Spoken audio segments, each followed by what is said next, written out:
En las Escrituras se encuentran referencias y visiones que señalan la posibilidad de un tercer templo.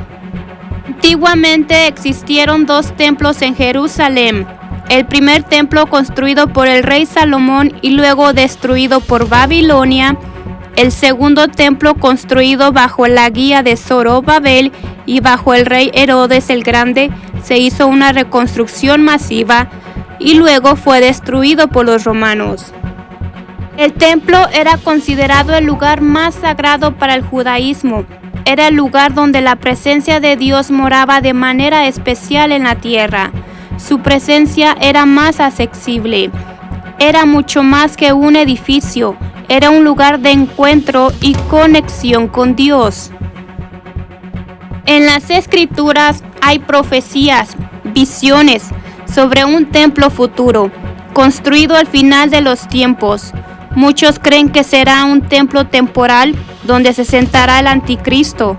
Otros hablan de un templo futuro construido en la era mesiánica por el Mesías. Y muchos otros hablan de un templo celestial que descenderá del cielo.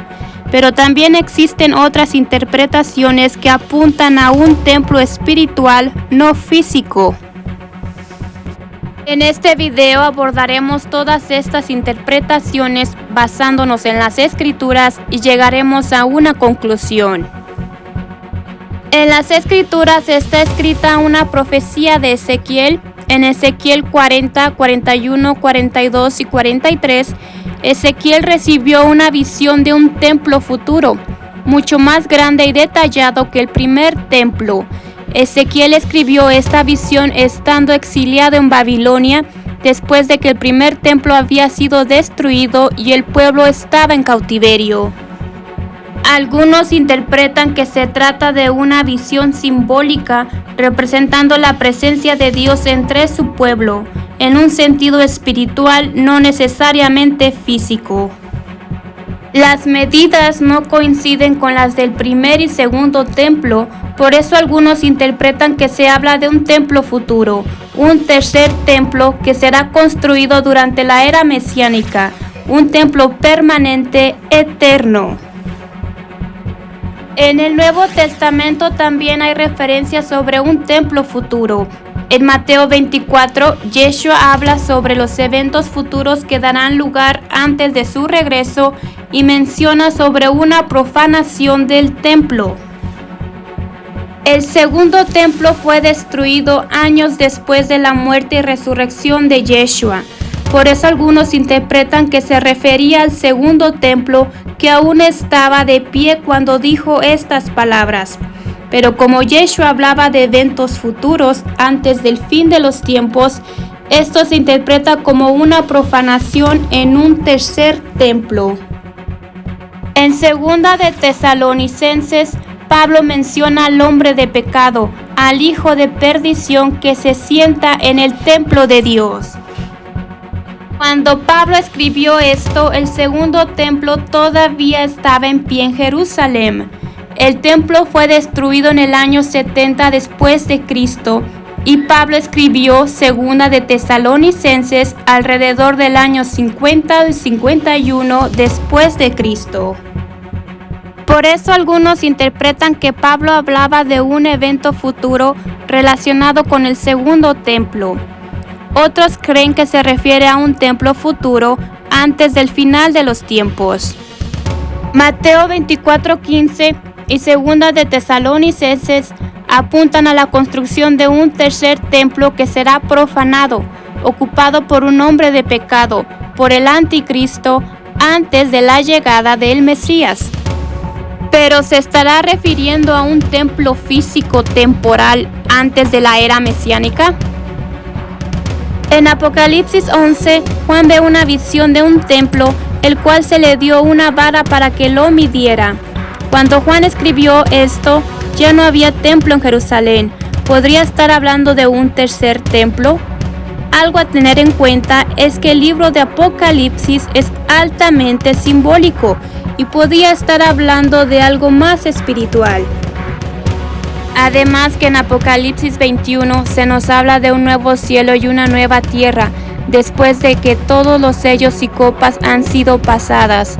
Juan vio la santa ciudad, la nueva Jerusalén, descender del cielo de Dios, pero en esta nueva ciudad ya no hay templo.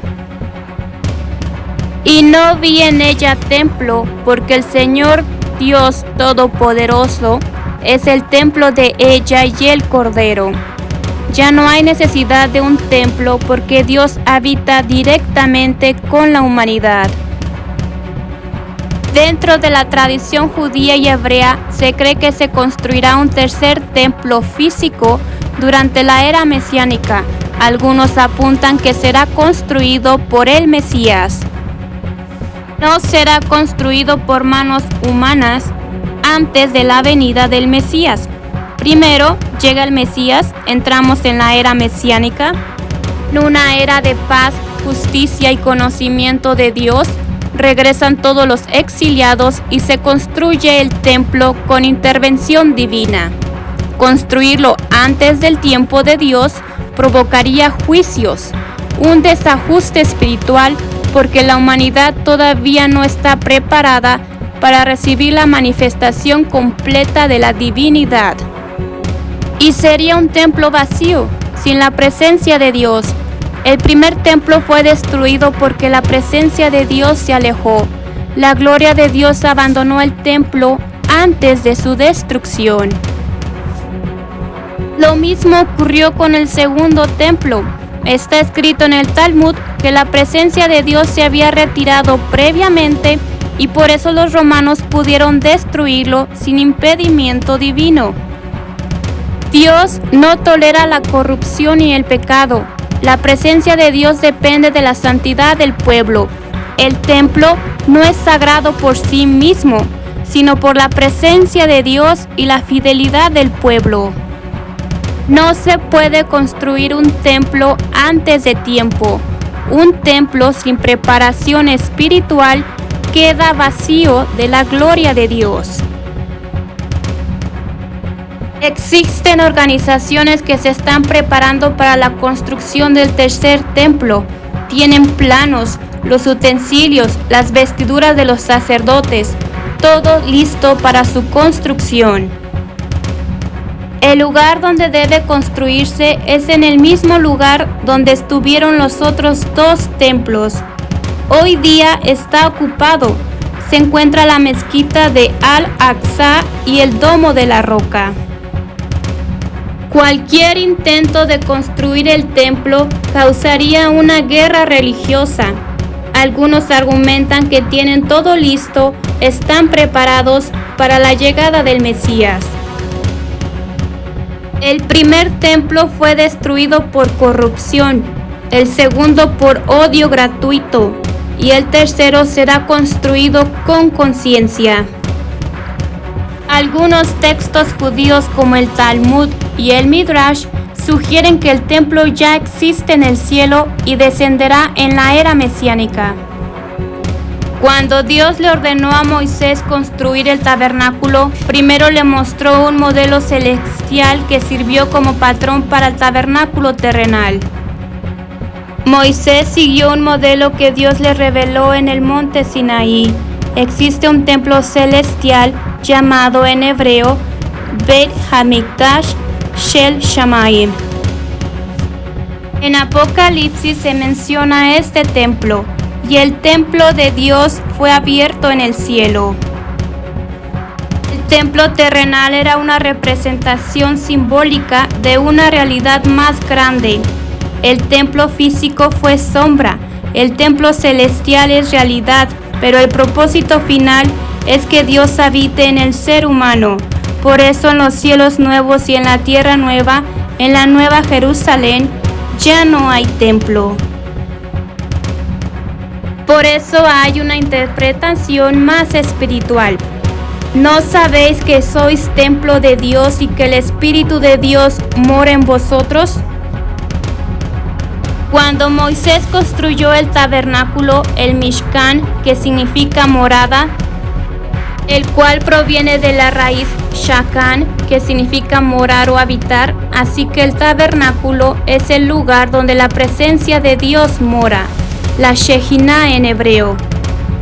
Está escrito en Éxodo 25:8, y harán un santuario para mí, Beshahanti Betoham, que se ha traducido como y habitaré en medio de ellos, pero en hebreo está escrita la palabra Betoham, que significa dentro de ellos o en su interior. Dios desea habitar en nosotros. La presencia de Dios no está limitada a un templo, a un edificio. Su presencia lo llena todo.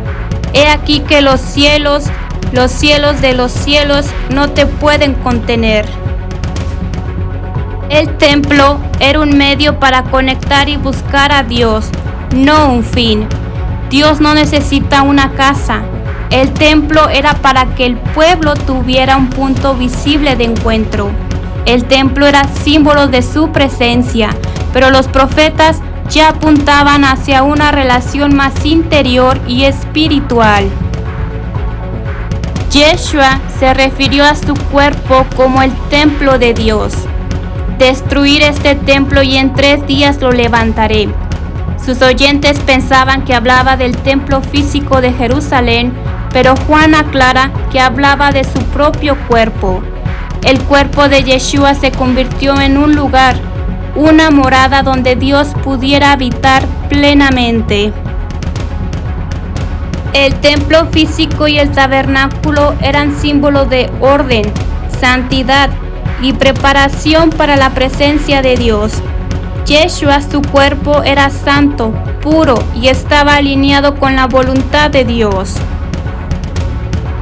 La misma estructura del templo nos enseñaba cómo nuestro cuerpo podía convertirse en una morada, un lugar donde la presencia de Dios pudiera morar. El templo estaba dividido en 3 secciones: el atrio, el lugar santo y el lugar santísimo. El atrio, el patio exterior, lugar donde todos podían entrar, representa la entrada al camino espiritual, la primera etapa de crecimiento. Aquí se ofrecían los sacrificios.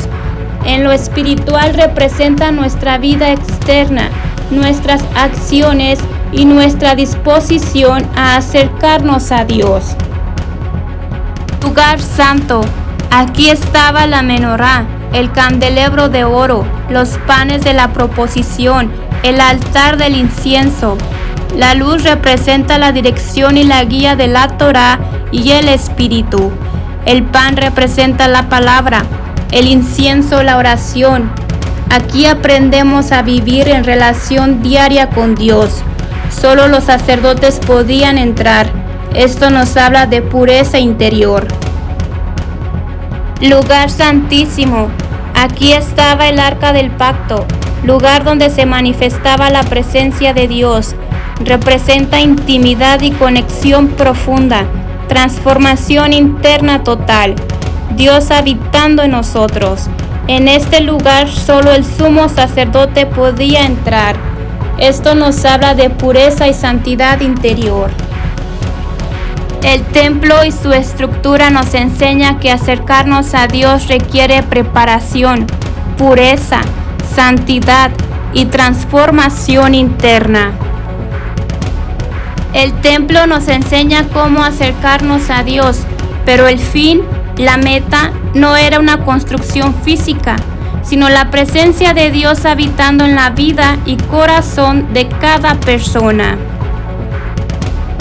La presencia de Dios mora en nosotros si vivimos de manera consagrada, si nos mantenemos puros y en santidad. Así como el templo conectaba lo humano con lo divino, nuestro cuerpo puede ser un punto de encuentro entre lo terrenal y lo espiritual. Por eso en la nueva tierra y nuevos cielos, en el reinado de Yeshua, ya no hay templo, porque la presencia de Dios habita dentro de la humanidad. Puede que se construya un tercer templo en la era mesiánica y ser un recordatorio, un centro de adoración y lugar de encuentro, pero también existe un templo espiritual, cuando nuestro corazón se convierte en morada de Dios. Mi casa será llamada casa de oración para todas las naciones. Este es un tema fascinante y muy controversial. ¿Qué opinan? Los leo en los comentarios.